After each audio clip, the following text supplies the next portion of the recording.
गुरु महाराज जी का हर आज्ञा में हम देख रहे थे कि श्रील प्रभुपाद जी के ही मिशन की बातें हैं। श्रील प्रभुपाद जी के प्रचार करना ही मुख्य बात है।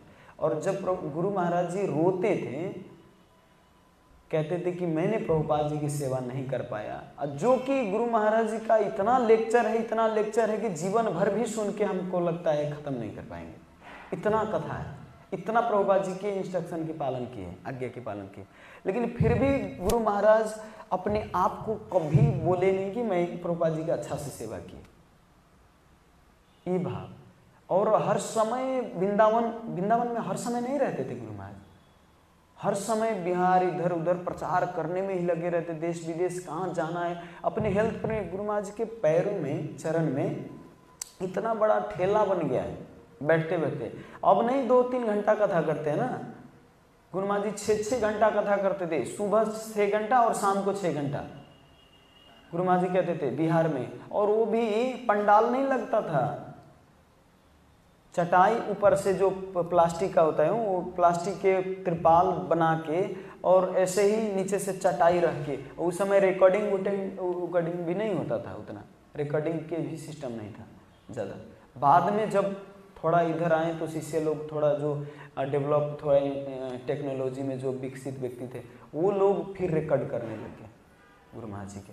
तो गुरु महाराज जी के मैं हर सेवा में प्रभुपाद जी के मिशन को देखा, और हमको लगता भी है और वास्तव में बात भी यही है कि हर तरह से प्रभुपाद जी के मिशन को कैसे आगे बढ़ाया जाए, है ना। कोई भी गुरु हो, लेकिन प्रभुपाद जी के मिशन में हेल्प हो रहा है कि नहीं, है ना।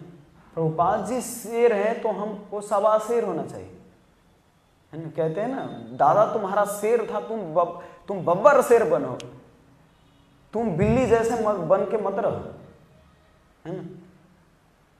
कोई भी पिता कब खुशी होता है जब पुत्र उससे भी ज़्यादा कार्य कोई करते हैं ना।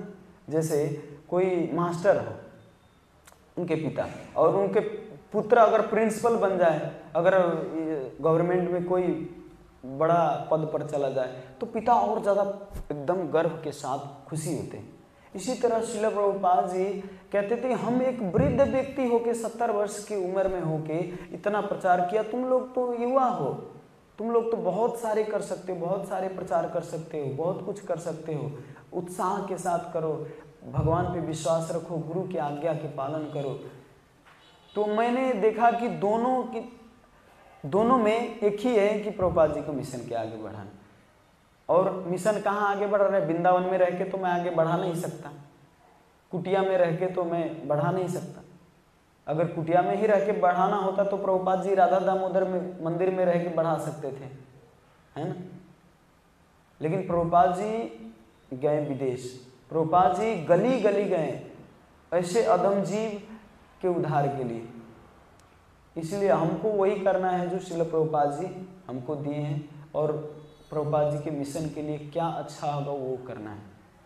कई लोग वृंदावन जाते तो वास्तव में मैं कहता हूँ तो उनके दिमाग में घुसता ही नहीं, लेकिन जब 3-4 साल रह जाते हैं तब पता चलता है कि वास्तव में क्या करना है। लेकिन अच्छा फिर गाइडेंस में कनेक्शन है तब पता चलता है उसको, गाइडेंस में नहीं है तो भटक जाता है। ऐसा नहीं कि वृंदावन से नहीं आया तो वो शुद्ध भक्ति प्राप्त कर ली, वहाँ पे रह के भी बिजनेस करते रहते हैं, बिजनेस शुरू है उनका।